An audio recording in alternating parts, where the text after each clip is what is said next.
जब तक आप अपने भीतर कुछ अधूरापन अनुभव करते हो तभी तक आपको किसी की आवश्यकता पड़ती है।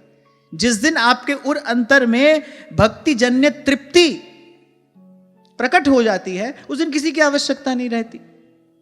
फिर पहुंचता है साधक यहां, 5 तत्व का बनाए पिंजरा, 5 तत्व का बनाए पिंजरा, उसमें बोले मेरी मैना, कछु लेना न देना मगन रहना, कछु लेना न देना मगन रहना। भगवान ने कहा भाई फिर वो सदा एकांत में ही रहता है, एकांत में ही रहना चाहता है, क्यों सोहे लोगन में मिले? क्योंकि भीतर से आवश्यकता समाप्त हो गई, भीतर से तृप्ति हो गई।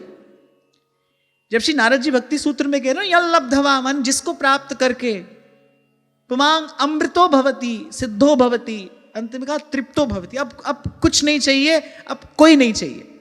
जब भीतर से तृप्ति लाभ हुआ अब कुछ नहीं चाहिए, अब कोई नहीं चाहिए। जैसे बोलचाल की भाषा में कह देते हैं ना, बोले आए की प्रसन्नता नहीं है और गए का दुख नहीं है, ऐसा हो जाता है। फिर वो ऐसा हो जाता है जिसने ये जान लिया कि भाई ये जो सब हो रहा है ये खेल है, बाजीगर को पेखनो मिटत न लागे बार।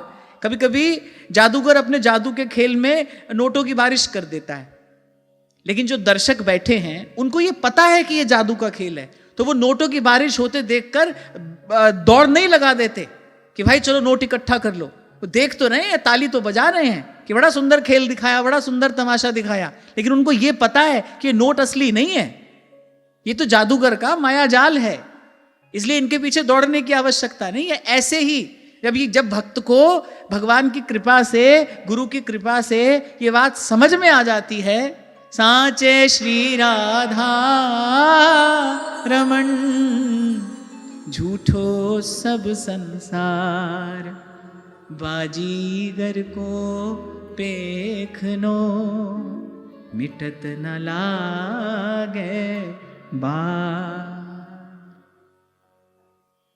क्यों कहते हैं गुरु बिन घोर अंधार? क्योंकि गुरु के बिना ज्ञान नहीं होता, और ज्ञान के बिना साधना का पूर्व पक्ष सिद्ध नहीं होता।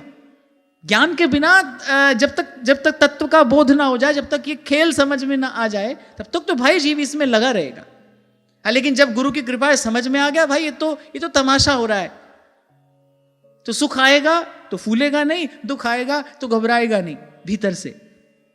भीतर से एक और बात यहां पर सूक्ष्म सी है, इसको समझना चाहिए। ऐसा नहीं कि कोई दुखी है तो हम तो हंस रहे हैं, हम की हंस रहे हैं क्योंकि हमको तो दुख होता ही नहीं है।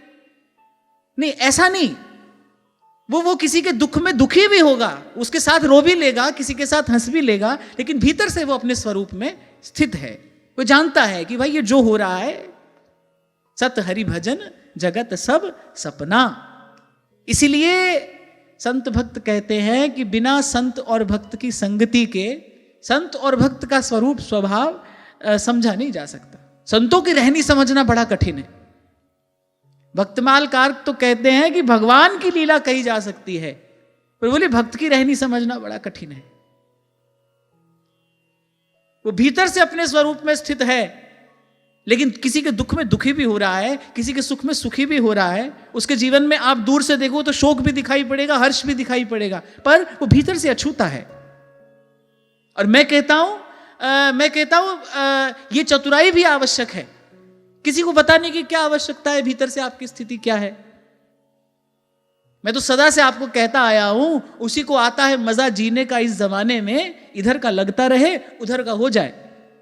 यहां तो किसी को खबर ही ना पड़े कि भीतर से आपकी स्थिति, आपकी दशा है क्या, क्योंकि गुणमानी संसार है ना।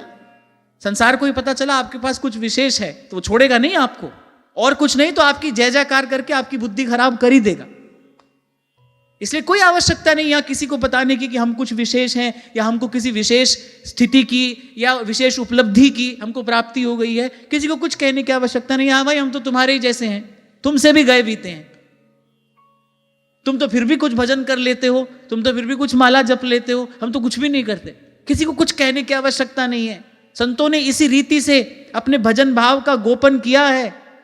अंतर्यामी जानी है अंतर्गत का भाव। कह ना जनाब, इसमें बड़ी हानि है, क्योंकि और कुछ हुआ ना हुआ, लेकिन अगर संसार को यह खबर पड़ गई कि आपके पास कोई विशेष वस्तु है, चोर को पता चल जाए कि आपके घर की तिजोरी में कोई अमूल्य रत्न रखा है, बस उसी दिन से उसके दिमाग में खुराफात आरंभ हो जाएगी, वो कुछ ना कुछ प्रयास करेगा, आपकी शांति भंग हो जाएगी।